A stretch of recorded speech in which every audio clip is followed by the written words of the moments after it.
The World of Outlaws seasons are complete, and we'll talk today about World Finals, Spencer Bayston's future, sprint car schedule hints, Ian Madsen's retirement, and a lot more. Let's go.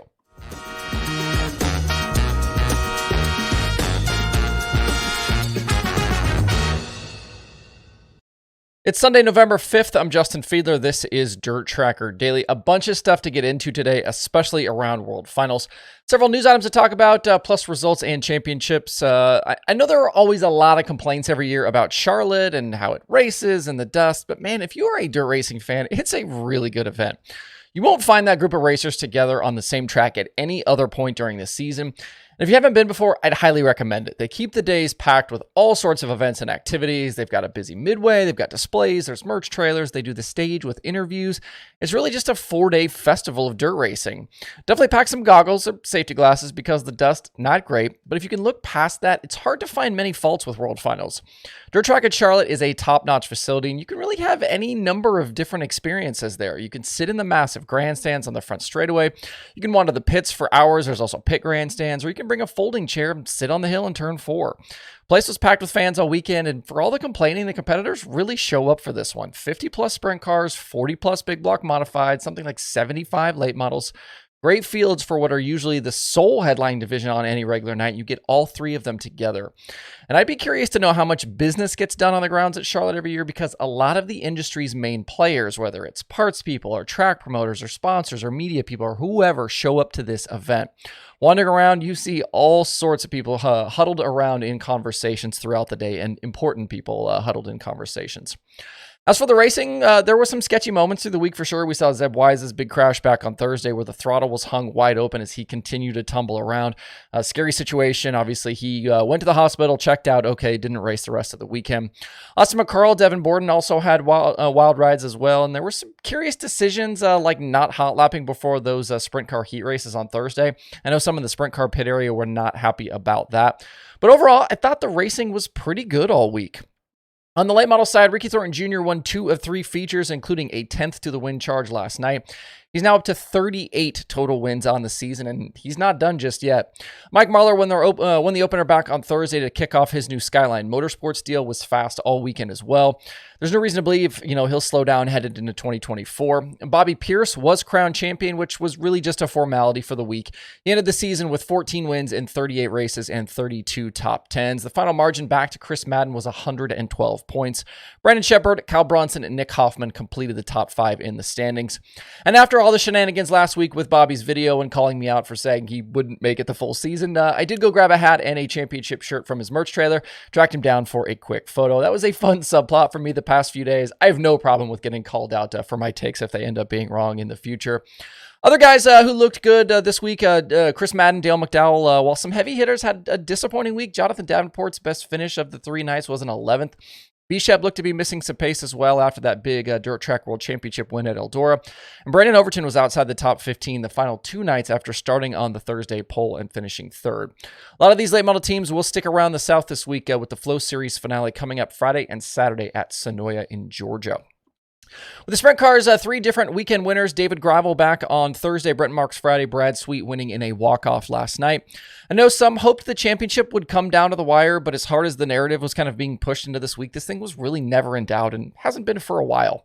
Sweet gets number 5 and now rides off to go full-time with his High Limit Series next year. It's kind of a wild situation that a guy that has won 5 straight titles, clearly at the peak of his powers, will now walk away to do something else. It's not hard to imagine a universe where Brad could go on a Donnie Schatz or Steve Kinser type run and win several more championships here. But his future now lies elsewhere. Other guys with strong weekends included Tyler Courtney. He had 3 top 5s. Rico Abreu led laps in 2 of the 3 features, and Brent Marks had that win and then 2 other top 10s. Those who struggled this weekend included Anthony Macri. He was never really a factor. Donnie Schatz needed a provisional Friday, only had 1 weekend top 10, and Spencer Bayston had a very quiet weekend with a best finish of 11th. Bayston ends 2023 with 10 finishes of 11th or worse in his final 14 starts.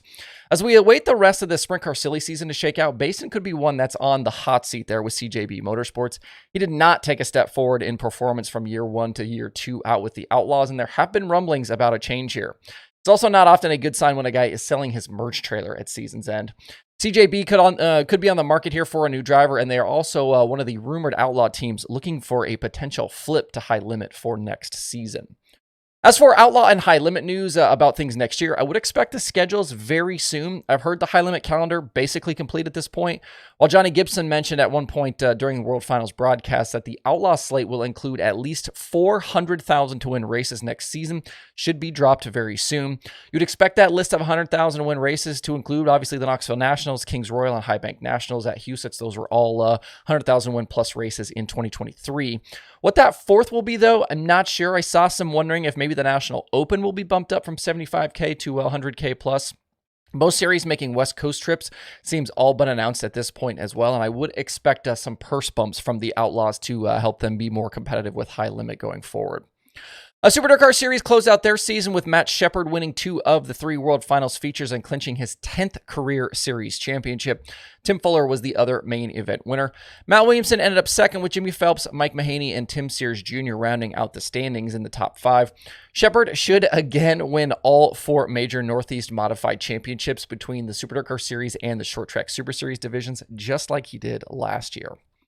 I myself did spend time at World Finals all 4 days. I appreciate everybody who stopped me to say that they like what I'm doing with these shows. Sorry if I missed you. I know I had some people DMing me and stuff, but if I didn't get a chance to meet you, I apologize for that.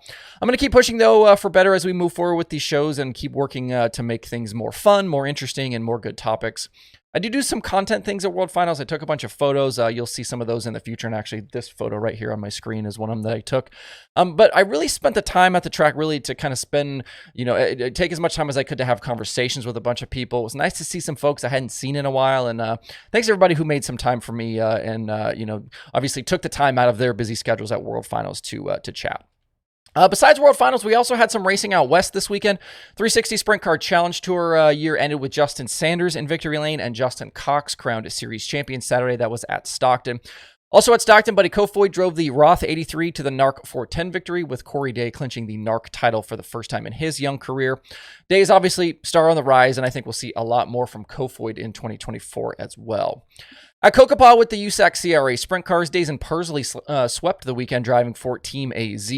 Those CRA nights looked like they were USAC national shows. You had guys like Pursley and KTJ, CJ Leary, Justin Grant. A whole lot of guys made that trip out to Arizona for that one. Just one CRA show remains this year, coming up November 11th at Paris. Brody Roa is on his way to that CRA championship. Now, before we close out today, happy trails to sprint car driver Ian Madsen. He announced last week his retirement from competition, saying, quote, "It is with great sadness that today, after 20 years, I am announcing my retirement from sprint car racing. This was not an easy decision, perhaps the most difficult of my life," unquote. Madsen was the 2018 Outlaw Rookie of the Year. He's got 4 career Outlaw wins and was a multi-time track champion at Knoxville. Things have been difficult, though, in recent seasons. He bounced around to some different rides, and he dealt with some injuries here kind of towards the end.